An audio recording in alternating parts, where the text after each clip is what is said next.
Thank you, Bonnie, and everyone, for agreeing to let me give you an overview of the Jackson County Historical Society's plans for the upcoming America 250 activities.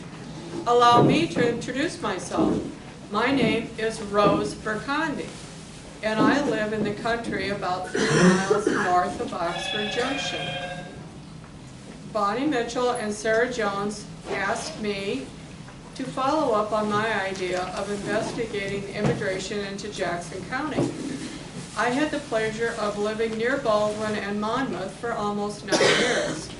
Upon my very first drive into the area, looking for a job and a new life almost 35 years ago, I know firsthand the feeling of being struck by the natural beauty of the area. So much so that I became part of the migration that began nearly 200 years earlier.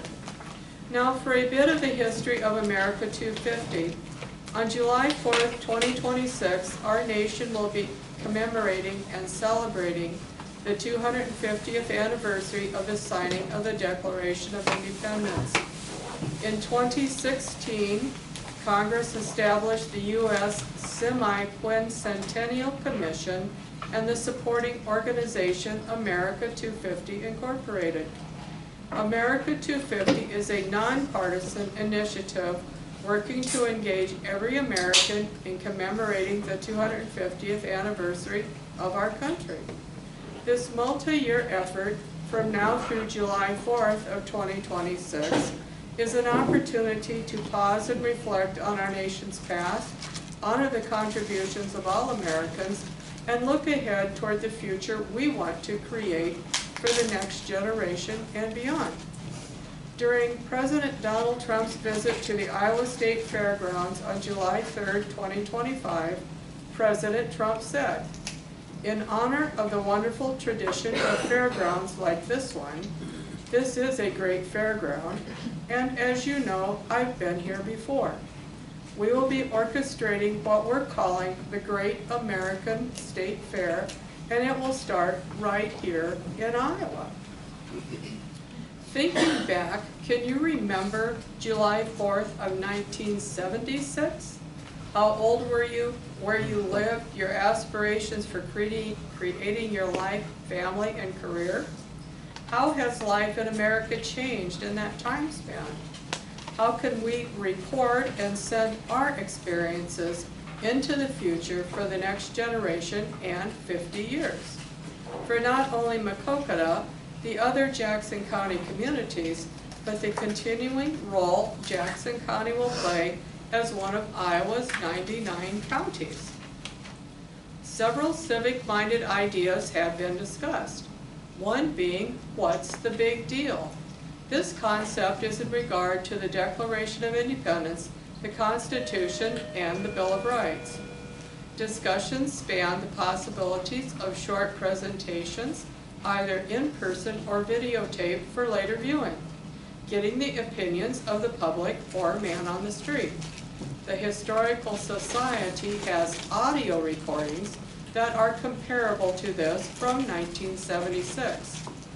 Another conversation revolved around establishing a partnership with the Maquoketa School District, possibly with junior or senior high students, deciding who in their class most closely represents the qualities of George Washington, Thomas Jefferson, or other notable historical people on a daily basis.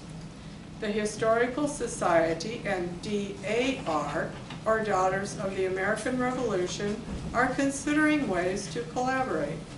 The DAR will have traveling exhibits on the topics of Jackson County patriots, women, natives, African Americans, the French, and Spanish. These may be in the form of pull-up exhibit flags and may include framed reproductions of key documents like the Declaration of Independence. The Pioneer Cemetery Commission may be working on a cemetery tour program. An easily assessed cemetery will be used, possibly having local actors portraying historical figures and doing walk and talks. We have one veteran from the War of 1812 and 4 from the Revolutionary War buried in Jackson County, as well as a number of Civil War veterans and wars since. Displays at the Jackson County Historical Society are being discussed and planned. Although we will never know the name of the first human to stand in Jackson County, the archaeological evidence currently gives us a date of around 15,000 years ago. Before the arrival of white men, it's generally believed that the first people migrated from Asia to Alaska during the last ice age, specifically when a land bridge called Beringia connected Siberia and Alaska. In the early 1800s, Jackson County was primarily inhabited by the Sauk, Sac, and Meskwaki Fox tribes. These tribes, along with the Iowa and Sioux, were among the main Native American groups present in Iowa during that period. The Sauk and Meskwaki had been displaced from their homelands in Wisconsin and sought refuge in eastern Iowa, including what is now Jackson County. The displacement of these Native peoples I will leave to those who specialize in that area. My interest in finding names and locations of the early pioneers and settlers prior to 1820 has proved to be challenging. I have been able to identify some through family histories donated to the Historical Society and available for my research. Often it is through writings of someone who was told of an incident or location in the past, as there were no or very limited recorded dates to match specific names and places of these mobile people. The recording of individuals was not deemed necessary in such a migratory world when land was not bought and paid for, but simply lived upon. An example was a family living in isolation until Levi Wagoner discovered them sometime around 1850 writing. I now started for Bellevue, where I had some unsettled business to attend. On my way, night overtook me about 15 miles west of that town. I found a lone settler who had evidently been a very early settler from the appearance of his buildings and other surroundings. Here I stayed the night. The man was fully 64 years of age and had a family of 5 or 6 children, all of them past their teens. From Old Virginia, all illiterates. Many moved on, unnamed and unrecorded. What follows will occasionally jump outside of what is now Jackson County. I will also add in people and dates around 1830 that will assist in relevance to the subject. June 17, 1673. The first documented white men were Jacques Marquette and Louis Joliet, followed by French fur trappers and traders. 1680, Father Louis Hennepin was one of the first white men, along with other French miners and trappers, to be in the area of Tête des Morts, or Head of the Dead, later to become Saint Donatus. 1682, France initially claimed the Louisiana Territory. 1690, Nicolas Perrot established a trading post in the Galena, Illinois area. 1762, after losing the French and Indian War, France ceded the Louisiana Territory to Spain. 1787, David Alexander Dias was born in Kells, County Meath, Ireland. 1787, the U.S. Land Ordinance Act created the mechanism by which new states could be admitted to the Union and also the methods to be used for surveying. The square mile survey method was later used in Iowa. 1788, French-Canadian Julien Dubuque arrived in Iowa. He established the first Euro-American settlement. He secured permission from the Meskwaki to mine lead on their land and eventually received a land grant from Spain in 1796, who controlled the area at the time. 1795, Basil Guillard, a French-American, settled on a tract known as the Guillard Tract, where Montrose now stands, which is in the southernmost part of Iowa. 1800, Napoleon, under the Treaty of San Ildefonso, secretly ceded the Louisiana Territory back to France. This transfer was part of Napoleon's plan to rebuild a French empire in the Americas. However, France's possession of the territory was short-lived, as in 1803, France sold the Louisiana Territory to the United States. August 20th, 1804, Sergeant Charles Floyd, a member of the Lewis and Clark exploratory expedition, was buried on Iowa soil. Sioux City on the far west of Iowa was laid out near where he was buried. 1812, Alexander Dias and family left Ireland and arrived in Williamsport, Virginia, and lived there until 1822. 1812, Bellevue was used as a military fort, and in 1813, a military port was established. It's obvious that while the kings and queens of Europe, and later our founding fathers, went about the task of deciding our future and governing of this emerging new world, there were men coming and going. This from the Jackson Sentinel, August 20th, 1908. Hurtsville Trapper Burial.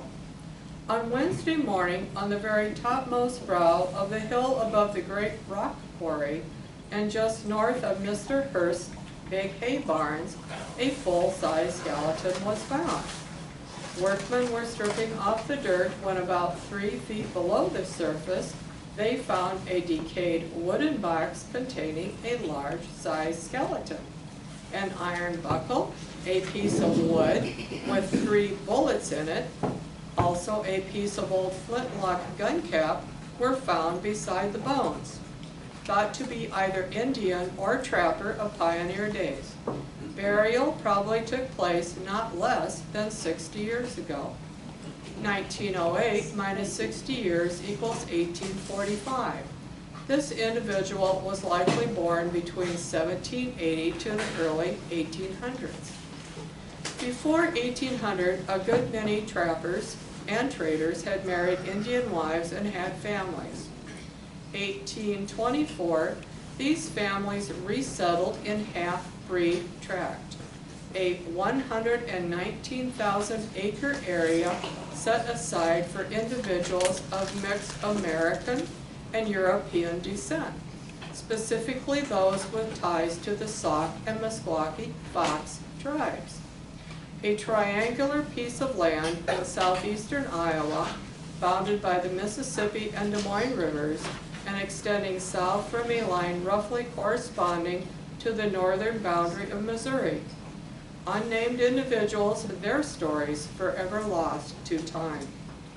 1827, Benjamin W. Clark settled what is now Rock Island, Illinois. 1828, President John Quincy Adams decided that land east of the Mississippi would be open for sale to white settlers. 1831, John D. Simons left Onondaga County, New York, and took up land on Deep Creek. John, in 1837, sent for his parents and 6 grown sons that then also took up land on Deep Creek. 1832. Supposedly, no white men were living on the west side of the Mississippi River between the Dubuque and Burlington areas. There was a limited presence. A notable example is the aforementioned David Alexander Dias. David Dias was a graduate of Dublin University. He was a master in English, French, and Spanish, which served him well in St. Louis after moving his family there in 1822. Leaving St. Louis October 12, 1825, the Dias family moved to Galena, Illinois. At some time after the Black Hawk Indian War ended in 1832, a son, William Dias, and James Armstrong took a skiff and started downriver, holding close to the Illinois side. William spotted Cascota and some of his people, who he had been friendly with, on the west side of the Mississippi. Cascota had not been involved in the Indian War. They spoke, but William did not disclose that he and Armstrong were on the way to find land and a home in what was still Indian territory. As they learned there was cholera or smallpox in the area, they then returned home. Approximately a month later, in September 1832, William and John Dias again set out downriver below the Indian camp and headed into the Big Timber. A third trip was decided upon, and that William Dias and James Armstrong would get a cabin up for winter, and Armstrong would spend the winter trapping. Since David Dias had enlisted and fought in the Black Hawk War, David had informed Colonel J. M. Strode of his intentions to move into the Iowa side at the valley. Strode, being well acquainted with him and aware of his ability to get along with both Indian and the local citizens, agreed to the proposition. He advised David he would consider it, that he did not know where he, his family were, or what had become of them. June 1, 1833. The Iowa land rush began, and the wave of immigration, pioneering, and settlement was unstoppable. In my reading and research of the early years, 4 locations appear regularly: Galena, Illinois, on the east side of the Mississippi.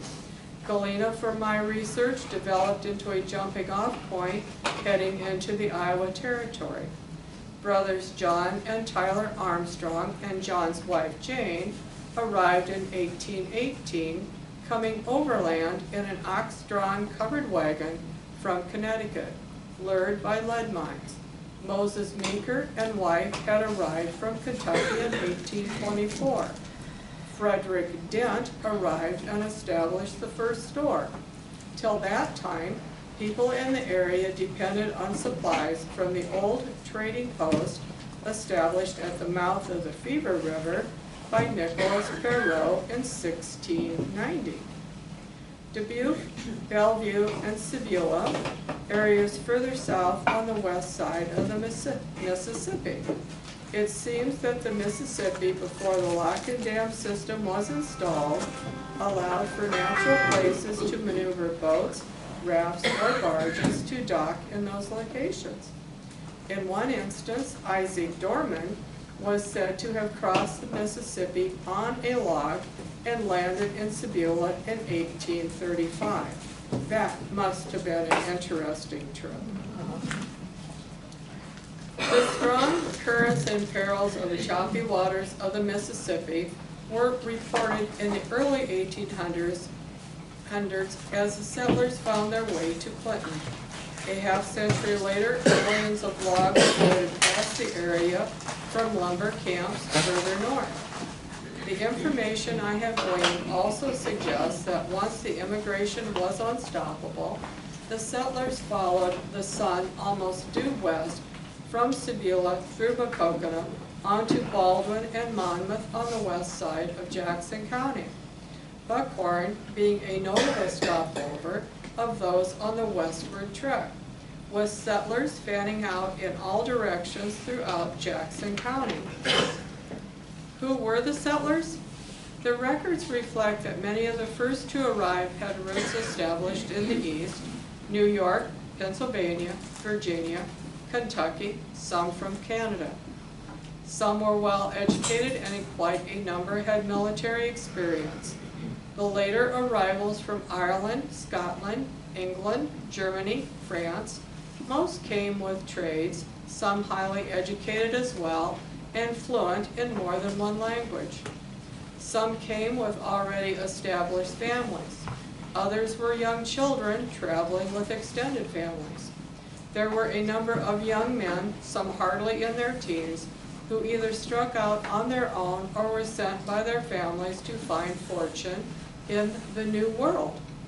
One example is Azariah Prussia, who, at the age of 16, walked from Ann Arbor, Michigan to Van Buren in southern Iowa with his gun, a jackknife, and his dog Major, along with William Latta and Lucas B. Walker in 1838.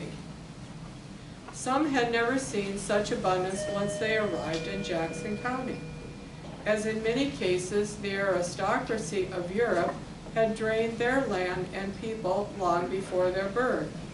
In their case, arising with the sun and trying their best, at the end of the day, with the same aching back and sore muscles, life developed far beyond anything available in the old country. This from the history of Jackson County, Iowa. Early settlers were proud of their enterprise, jealous of their rivals, and determined to be second to none. The citizens were clever and cordial. Shoddy aristocracy had no foothold there. The friendless man, if he comes here, is in clover, for if he deserve friends, he will have them without number. Early immigrant groups. St. Donatus. The settlers who eventually founded the town of St. Donatus were natives of Luxembourg, who left Europe in the 1840s to escape growing poverty and famine. The first immigrant came from Luxembourg was John Noel, arriving in 1838, and was joined by his brothers Franz and Johann in short order. 1846, Peter Gielan arrived and founded the village. He chose to name the village after St. Donatus, the patron saint of protection from lightning and violent storms. Early settlers built log cabins until they had collected enough limestone to build more permanent structures. Gielan built a large limestone house and barn in the late 1840s that served as his private residence as well as a village post office, store, hotel, and saloon. The house is now doing duty as the Gielan House Inn and Barn.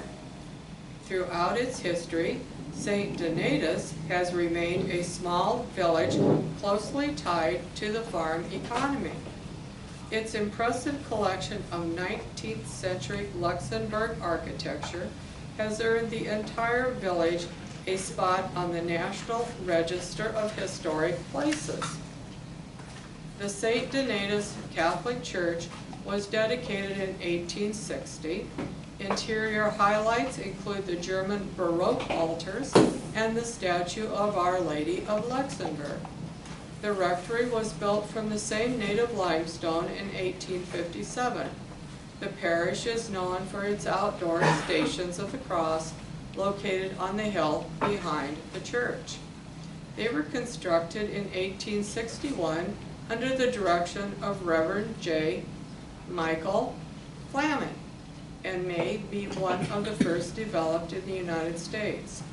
My only interaction with this church was on a wonderfully beautiful June day when I was able to wander in alone to experience its history and peaceful, quiet grace.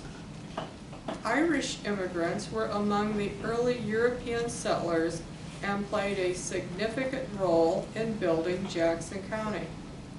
Divided into Protestant Orangemen or Scotch-Irish proper, who were Catholics settling in or near Dubuque. Garawan around 1838 and 1839. They played a large part in erecting bridges, roads, and railroads, and in construction work generally.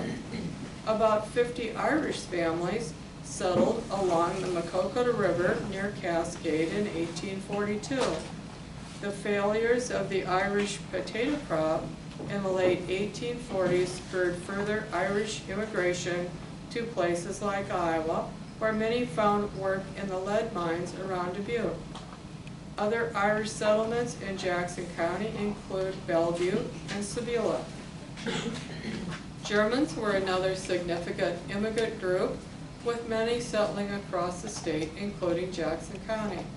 They were drawn by the availability of cheap land and opportunities for farming and skilled trades.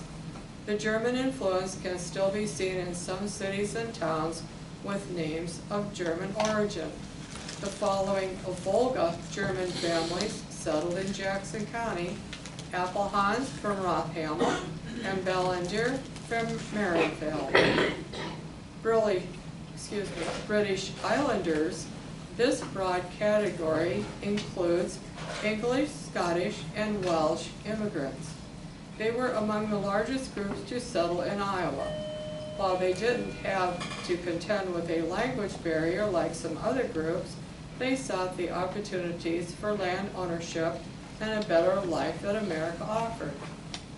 It is important to note that while these were the largest groups, other immigrants from various European countries, including the Scandinavian countries, Norway, Sweden, and Denmark.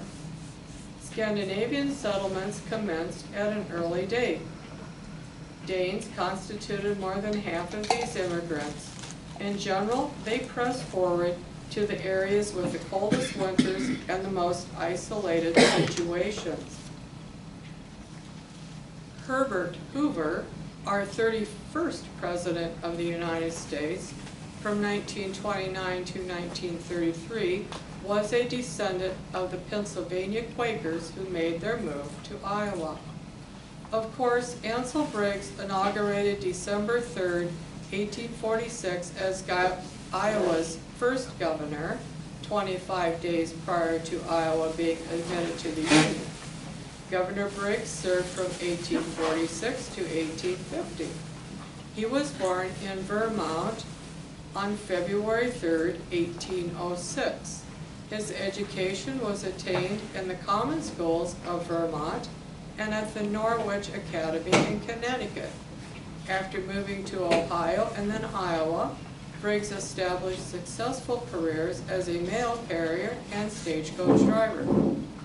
Iowa's history is rich with the contributions of these diverse immigrant groups, who helped shape the state's cultural landscapes and economy. Not all things went easily. This from the William Dias family history. The main part of thievery and attendant violence was done by renegade whites, and these infested the area in considerable numbers in relation to the population. For the early settlement of Jackson County, as in other places, the first aim was to get as near as possible to the watercourses. Not that the land was better or even as good, but a man having the water privileges had a bonanza, a mill seat that only needed development to make him rich, especially sitting in or near the big woods of Jackson County.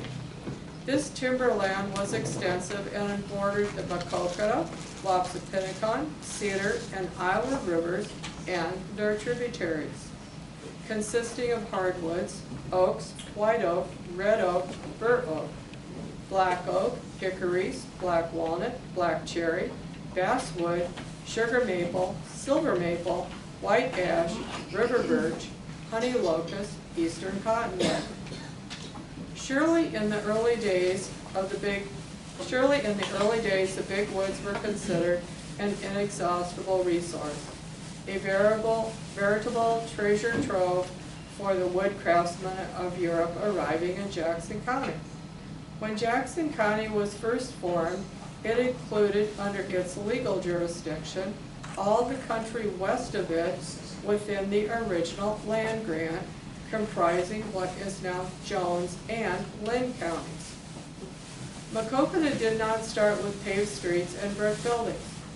The name Maquoketa derives from Native American translation meaning there are bears. While there are no lurking black or brown bears that I'm aware of, anyway, I haven't seen any, Maquoketa retains its one-of-a-kind name and remains the only Maquoketa in the world. May of 1837, early arrivals were William Phillips and family, John Clark, Isaac Mitchell.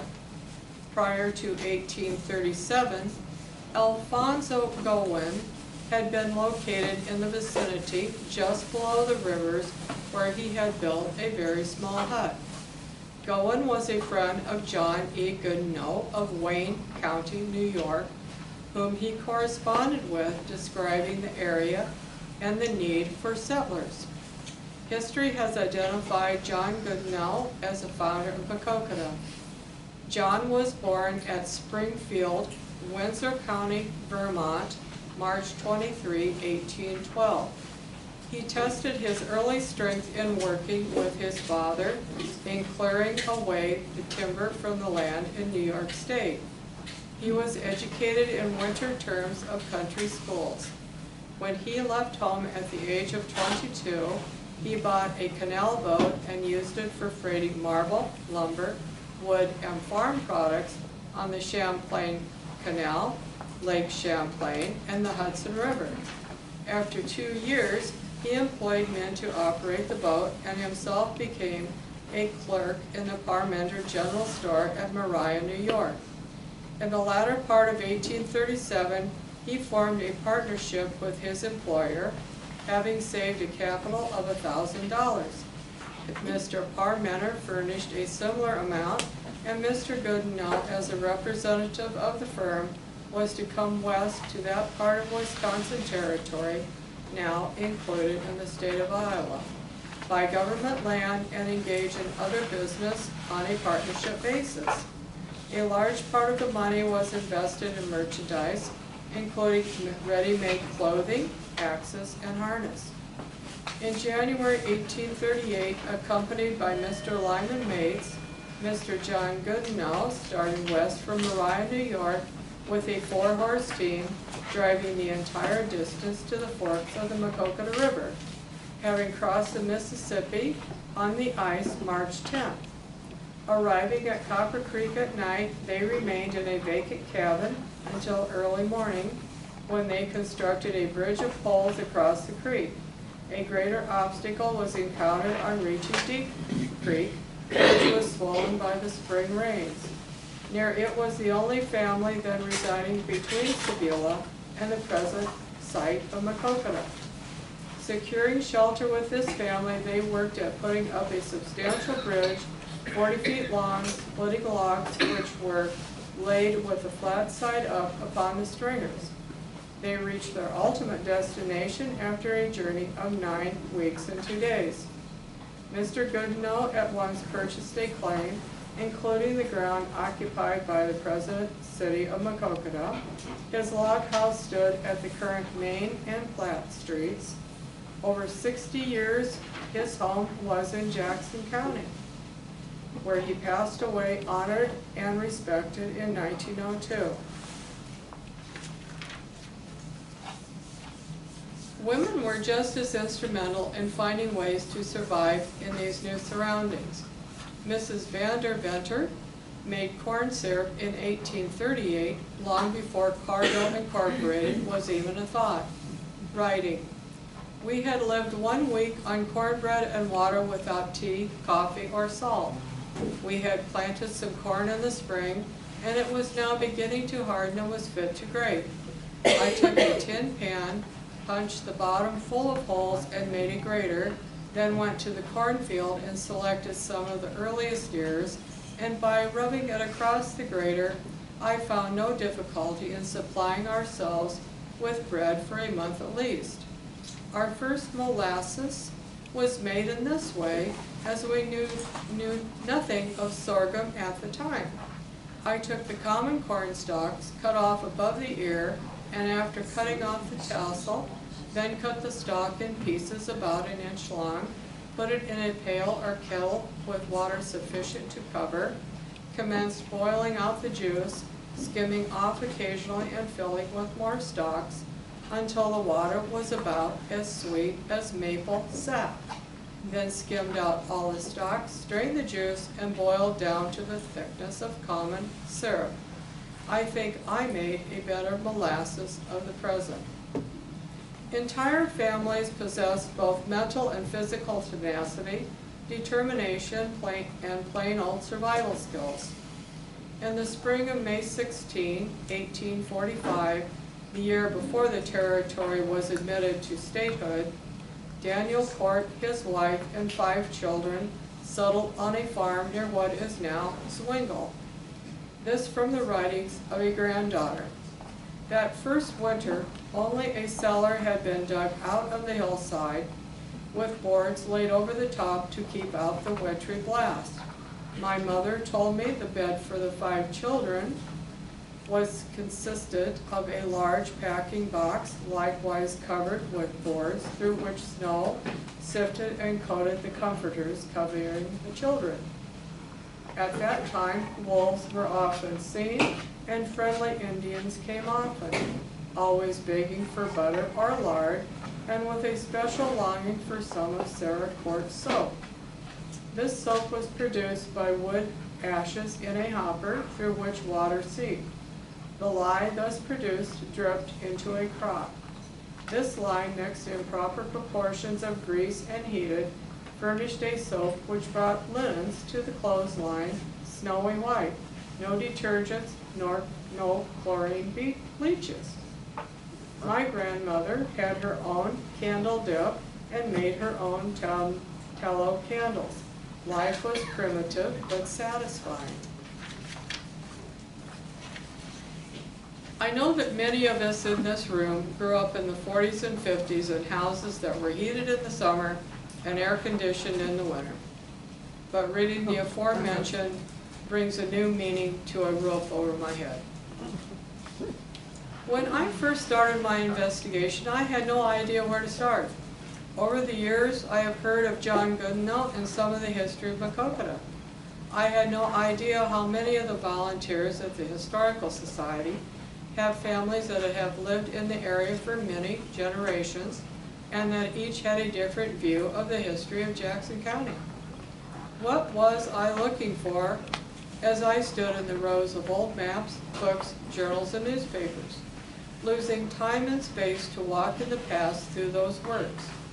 I knew I was impartial, as I have no family history to refer to or look for in Jackson County. Bonnie handed me a box of the Annals of Jackson County. Realizing that history is well established starting in 1835 or so, I began to concentrate on finding information on people and places prior to that date, and continue to do so.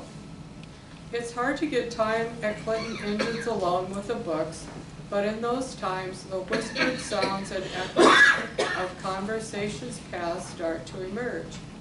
Amidst the times of hearing the steady hoofbeats of horses, creaking of wagons, chopping and hewing of timber and lumber, the smell of freshly turned soil, cheers and laughter as goals are met time and time again, with feelings of unstoppable hope and anticipation for the future, just as fast, the sounds of the second or third raging snowstorm in as many weeks are heard in the darkness of winter months. The times of unspoken fears and doubts. Did I do the right thing? Did I bring my family too far, too fast? We have a new baby on the way. Can I handle the birth without extra help this time? When does spring really arrive here? Yeah. Many westward seeking men and women arrived, may have been able to set up a homestead or maybe not. Many did not survive harsh winters, arriving late in the year, unable to amass the wood needed to survive the brutal Iowa cold before snow became deep, therefore draining the strength of strong men with limited food supplies. Too late for any crops to be planted or harvested. Depending on the area, they might have faced limited hunting successes. Accidents and illness were constant companions. The average lifespan in 1818 was 39 years in America. Not much time to reach adulthood, let alone move into undeveloped territory and be successful. It would appear that those who reached the age of 70 to 90 years in the 19th century were indeed the exception to the rule. Some things handed down from parents to children and later generations are not in those recorded words.